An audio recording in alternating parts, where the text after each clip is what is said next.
Memória. Vamos começar pela memória. A gente tem episódios de memória, né? Você sabe quando começa um episódio e quando termina o outro?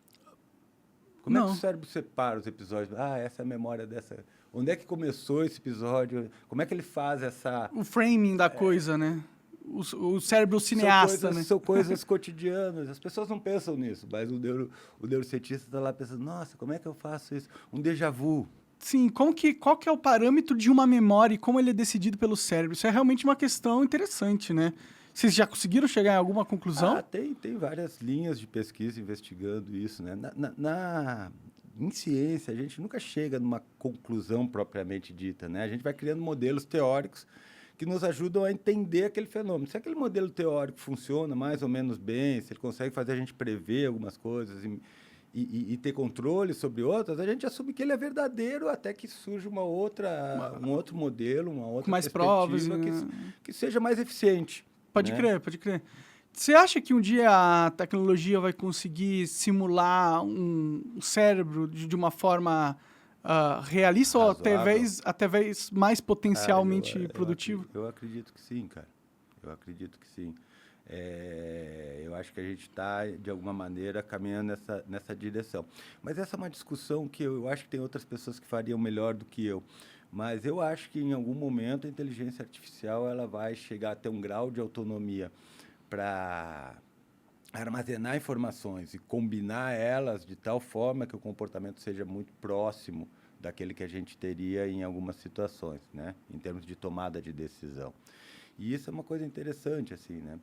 Porque, na verdade, o grande paradoxo da inteligência artificial é, de certa maneira, a ideia de autoconsciência.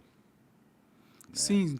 Então, será que a máquina, em algum momento, ela se daria conta de que ela está ali como uma existência separada das outras, integrada e fazendo uma autorreferência, criando um si mesmo, né? É difícil a gente afirmar isso efetivamente, né? Mas eu acredito que a inteligência artificial, que já está dentro dos nossos celulares, vai estar dentro da nossa casa, ela vai influenciar muito.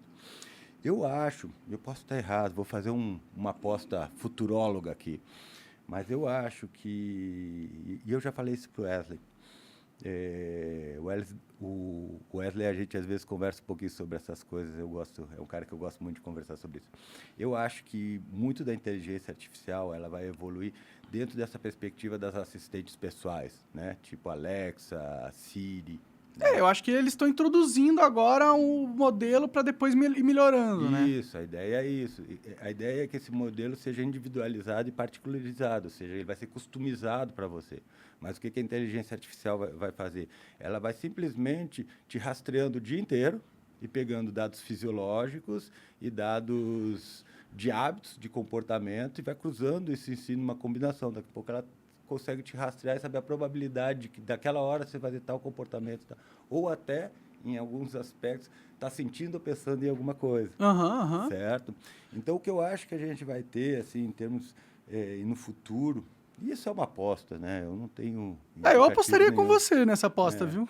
Mas o que eu acho que vai acontecer é que a gente vai ter o que eu chamo de cibercórtex. Que é uma integração. Cérebro-máquina. Está começando com esse Siri. Que, por exemplo, daqui a pouco você vai falar aqui, pô, qual foi o PIB do Brasil o mês passado? Vai vir aqui na cabeça.